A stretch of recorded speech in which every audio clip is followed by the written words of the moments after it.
The Minnesota Vikings are the most cursed NFL franchise without a doubt. And I'm going to tell you guys why. Now, this video is just the past 25-ish years, just since I've been alive. Like, this doesn't include the 4 Super Bowl L's, the horrific Herschel Walker trade, and I'm sure there's more, but I'm not even going to get into it. Well, let's get started with the turmoil, starting just right before I was born in the 1998 season. The famed kicker Gary Anderson, who, mind you, had the first ever perfect regular season when it comes to kicks, so extra points and field goals. Him and the Vikings made it to the 1998 NFC Championship game against the Atlanta Falcons. Gary ended up missing a 38-yard field goal, and the Minnesota Vikings became the first ever NFL franchise to go 15-1 and not make it to the Super Bowl.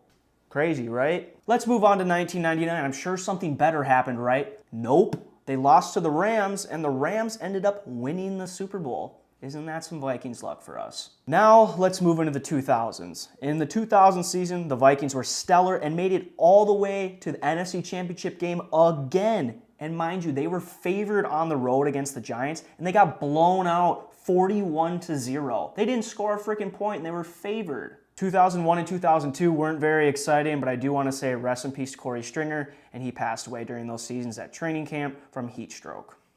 Then 2003 came along and there was some hope. The Vikings were on the brink of making the playoffs, only to get knocked out of the playoffs by the Cardinals with a game-winning touchdown on 4th and 28. 4th and 28, a game-winning touchdown, Vikings get knocked out of the playoffs. Fun fact, the Vikings became only the second franchise in NFL history to start 6-0 and not make the playoffs.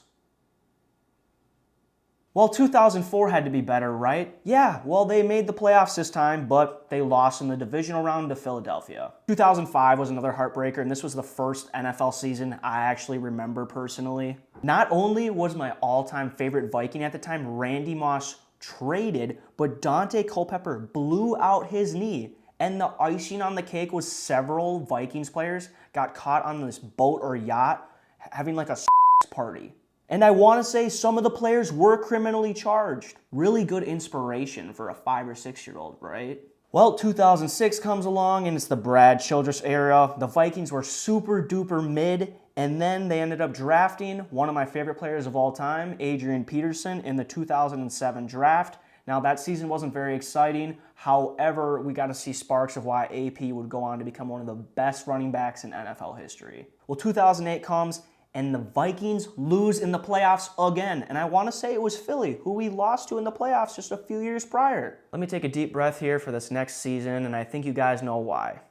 2009, the year I literally started biting my fingernails as a kid. Like, not you guys at all. And the first time I ever cried during a sporting event. This season started off hot with the Vikings acquiring Brett Favre on a 2-year deal. We got to see Sidney Rice really have that good connection with Favre. We got to see Percy Harvin absolutely kicked too.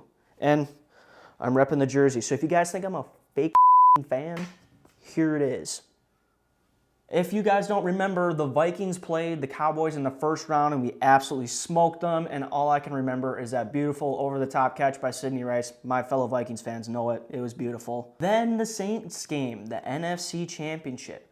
Well, this also happened to be the infamous bounty scandal season. You guys remember that? Where they were literally paying New Orleans Saints defensive players to knock other players out of the game. Like, they got paid money for this, you guys. So that game was something, right? We had fumbleitis, literally. I don't know how many times AP fumbled. I know Harvin fumbled. And then Brett Favre threw the dumbest interception I think I've ever seen, where he could have just thrown it away or ran up the middle. But no, he didn't. The football gods were like, you know, let's the Vikings over again one more time, right? And Favre also got knocked out of that game too because they were trying to get him out. And if they did, they got paid. They were literally aiming their helmets at his legs. Like, come on. Unless I'm like making something up, does anybody else remember one of Favre's like legs or ankles turning like purple and blue? Because I freaking do. And fun fact, of course, the Vikings ended up losing this game in overtime by a field goal. And the NFL rules are now changed because of this game, because the Saints got a field goal and then the Vikings weren't allowed to get a drive to tie it up. So that's great. Enough of that rant, let's move on to the 2010s. We started off the 2010 season by losing to the Saints again. I think this margin was only like 4 or 5 points, so that was just a kick in the nuts again.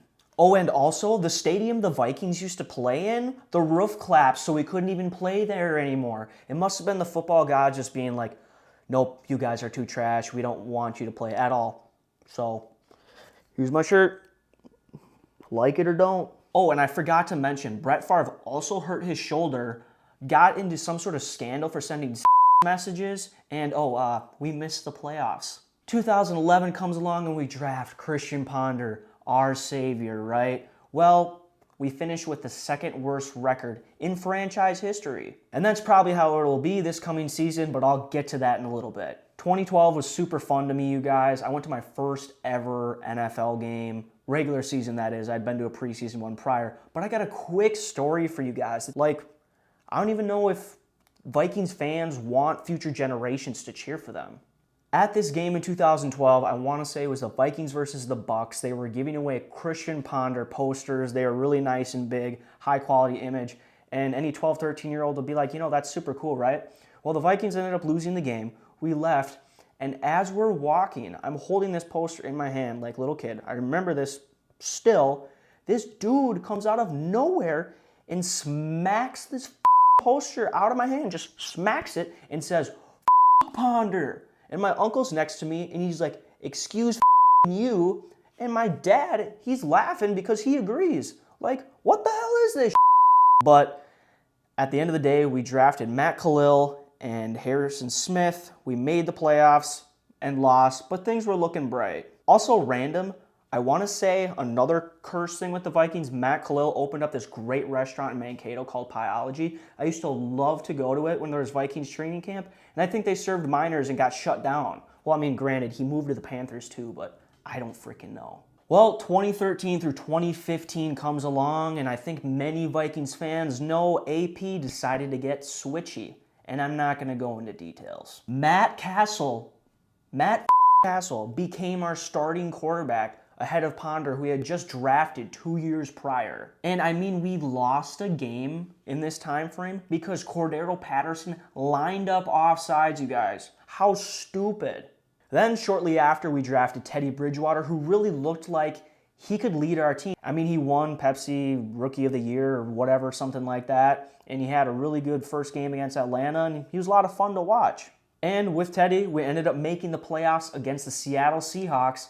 And at this time, we were building US Bank Stadium, so we had to play where the Gophers played. Anywho, Bud Grant comes out looking like a pimp. It's like 10 below outside. We're playing a great game.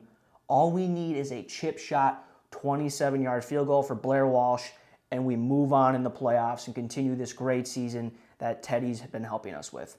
Nope. No. Blair Walsh misses the kick. And you want to know what? I remember my dad calling it. He's like, I can't watch. He went up, took a piss, comes back. He put it on mute, and he was like, did he miss it? And I was like, yep. And he's like, figured. Put in a cha, and I think he put on NASCAR or something. I don't know. 2016 comes along, you know, we made the playoffs. Hopefully Teddy can rebound on that. No, Teddy Bridgewater nearly loses his fucking leg. Like, this poor dude almost dies. Like, terrible. I still can't believe he even played after this. And who could have been Teddy Bridgewater's replacement?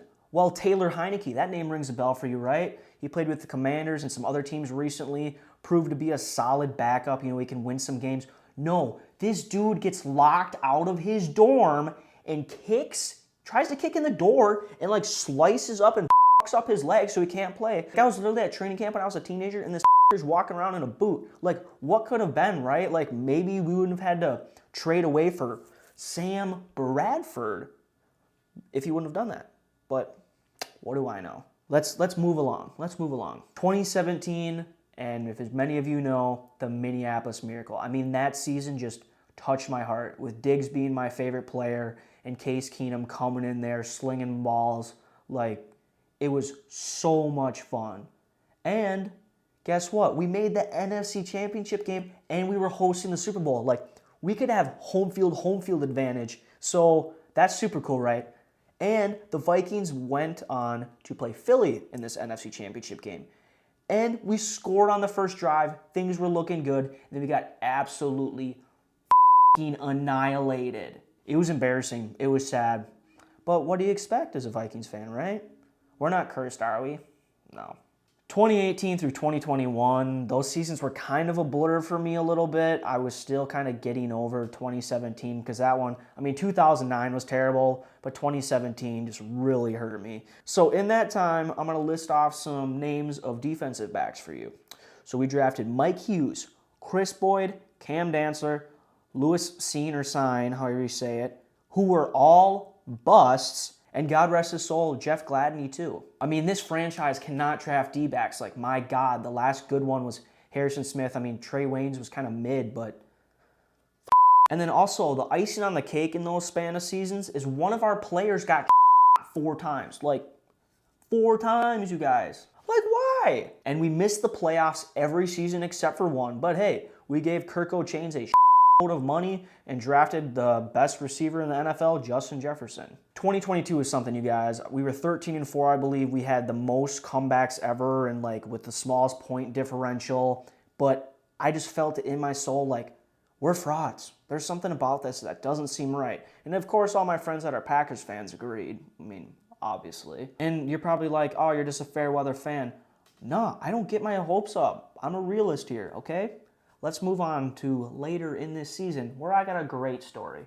So one of my good friends in college sends me a message. He's like, hey, let's go to the Giants-Vikings playoff game. I found some really good seats. I think they're around $200. And I straight up told him, I'm not going to spend $200 to go watch our team lose. And what happens in that game? You guys want to guess? Yeah, we lost, but in Vikings fashion. Kirk Cousins throws a check down to, I want to say, TJ Hawkinson on 4th and forever. And we lose. And then last season, the 2023 season, Kirk Cousins is putting up MVP numbers and gets hurt. Why wouldn't he get hurt? And then guess who else gets hurt? Anybody? Justin Jefferson gets hurt. And of course, we miss the playoffs. Now this season so far, the regular season hasn't even started, and I had to literally journal it all down on all the bad that's happened for our team. And this is only in the past 6 weeks or so. Let me list it for you. So we drafted J.J. McCarthy, who is our replacement for Kirk, and he is out for the season. I really hope his surgery goes well, but God, that's a bummer. And fun fact, in Vikings fashion, and I quote, J.J. McCarthy is the first quarterback drafted in the first round in the common draft era, which is 1967 to now, to miss his entire rookie season to injury. Isn't that lovely? Then our buddy Jordan Addison. He gets a DUI and he got carted off a few days ago. And correct me if I'm wrong, didn't he get in trouble for speeding last year too? 120 plus speeding? And back to the defensive back luck. Rest in peace to Kyrie Jackson. Absolute tragedy. Another one of our corners tore his ACL, who would have been a starter. And of course, TJ Hawkinson is going to be out until November, which is lovely. And the icing on the cake is apparently, I don't know if this is 100% true, but Justin Jefferson supposedly dating the girl from Outer Banks. And good for him, but I don't think any of us want to see the Taylor Swift same thing. Anytime there's a Chiefs game on them, zooming in the press box and have it be the same thing when we're watching Vikings games. I don't want any part of that. If you guys do, great, but I'm there to watch football. So in conclusion, this is why my beloved Minnesota Vikings are the most cursed franchise in NFL history. I'm going to continue to cheer on the Vikings till the day I die. That's not going to change whatsoever. However, I'm always going to be cautiously optimistic. Until we're up by a big margin or about to kneel the ball and there's 0 seconds on the freaking clock, I'm not going to believe it, okay? I'm just not. Yes, the Browns and the Bills have had it bad too, but come on, you guys. This is just the past 25-ish years I mentioned to you guys. I would like to say, if you guys think I missed anything from 1998 to now that just shows why the Vikings are even more cursed, please throw it down in the comments to amuse me. I'd absolutely love it. If you guys would like me to do a video on why the Wild, the Twins, the Timberwolves, just Minnesota in general is cursed with sports, Let me know in the comments, and also don't forget to hit that follow or subscribe button. It means the world to me. And in the meantime, I'm gonna go take a nap because bringing up all of this stuff just gave me a headache. Peace.